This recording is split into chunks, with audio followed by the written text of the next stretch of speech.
The crime scene was already decomposing. A woman's body, hidden under a tarp, had been rotting for days. But the killer wasn't fleeing. He was right there, too drunk to even stand. She is deceased.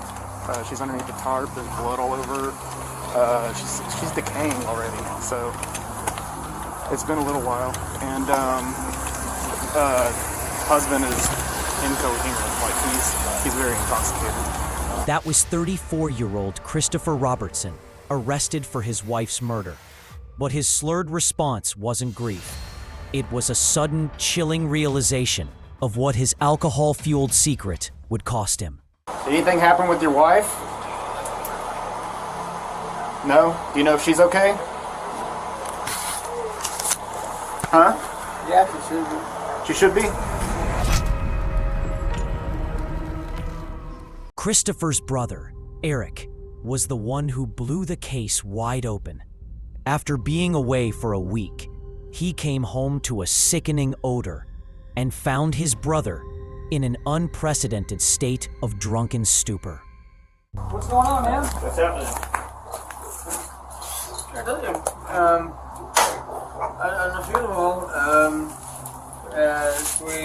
We're outside on the porch, and they're talking to my brother now. Inside the bedroom, Eric had confirmed the source of the terrible smell.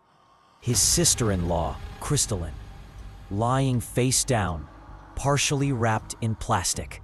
Husband is like extremely intoxicated. He's incoherent. Brother came over here, and sister-in-law is deceased underneath the tarp.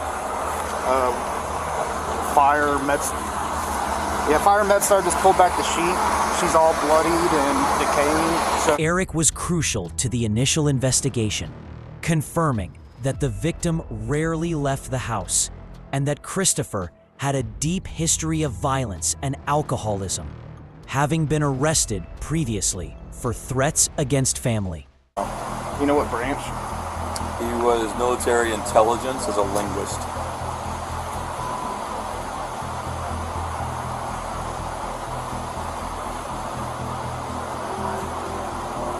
Okay. Do you have a timeline for that? Like how far back that was? He returned back to Fort Worth with a discharge in 2016, if I remember. The volatile relationship was well known. Family members had repeatedly urged Crystalline to leave, and her husband's drinking had only worsened, creating an environment soaked in tension over money and custody. So the last I texted him was I had noticed some liquor bottles were empty that didn't belong to him, and he said he'd make it up to me. Okay. But that was via text. Yeah. He's not a big verbal dude, and last time that I heard his voice before today, he was basically saying that he wasn't happy with Eric's testimony confirmed that Crystalline's reclusive nature was why her disappearance went unreported for so long. The final, damning piece of evidence was a text message she'd sent just days before her death. And I think on a previous occasion I might have noticed some kind of smell that wasn't correct. Mm-hmm. But they have their dogs, and there's two other dogs. Yeah. And After being placed in the care of his brother, Christopher finally began to sober up. But the police didn't expect the next sound they heard: a desperate 911 call from the killer himself. Going on? It's you and me. Hello? Okay. Yeah, I think my father-in-law is going to kill me, but I'm not sure, so... So what's going on? I mean, I actually killed his daughter. Christopher was arrested and taken to the station. He wasn't scared of the police. He was terrified of the family's revenge.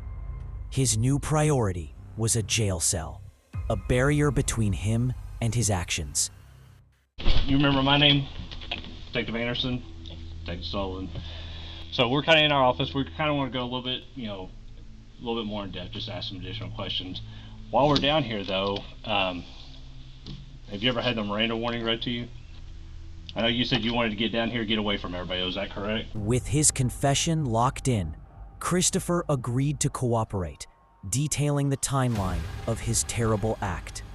The question changed from who to how and why. And then, what day was it that you killed her? Do you remember roughly? Like I said, I believe it was April 4th. April 4th? Why that day so vividly? I mean, the only reason I really remember it now is because these people, they had the timeline better than I did because, like I said, I was drinking a lot and, The autopsy confirmed the brutal truth. Crystalline had been shot once in the face at close range. Christopher's memory, fueled by guilt and painkillers, finally provided the horrifying details of the murder. Okay. You remember where at on the face? I believe it was like right about here. You're pointing kind of to the right, huh? All right. What happened when you shot her? You said she was sitting in a chair earlier, is that correct? She was sitting in a chair. I was sitting in a chair. We were facing each other, kind of like Mr. Sullivan and I. And, I shot her, and then she just slumped over and fell down the ground. And, immediately I was like, oh my God, no. Christopher wasn't just remorseful. He was calculating. He revealed that he had spent the 2 weeks after the murder wrestling with a gruesome plan to eliminate the body completely. Where did the blue tarp come from that she was in? Blue tarp? Like a tarp? Wasn't she in like a tarp or something? Or a shower curtain? She's in a shower curtain. Okay. I think I just got it from like Dollar General. Okay. And then you also said something about who was telling you were going to cut her up and put her in the backyard or something? I mean, I was considering it because I like I said, I hadn't worked up the courage to turn myself in yet. The final moments of the interview confirmed a chilling reality. Christopher had purchased a handsaw and materials to dismember his wife, only being stopped by his own drunkenness and the arrival of his brother.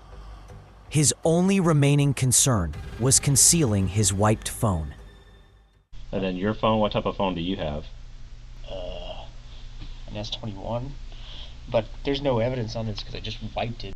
And suddenly, Christopher found himself backed into a corner with no chance of escape. What should I tell her dad if they ask me anything? I don't know. Are you sorry for what happened? Yeah. Do you understand that it was wrong, what happened? Yeah, obviously. Super wife. On March 13th, 2025, Christopher Robertson was sentenced to 50 years in prison for the murder of Crystalline Robertson. His brutal, self-pitying act left a wake of destruction, ensuring that 5 toddlers would grow up without their mother. A sentence that will last far longer than his time behind bars.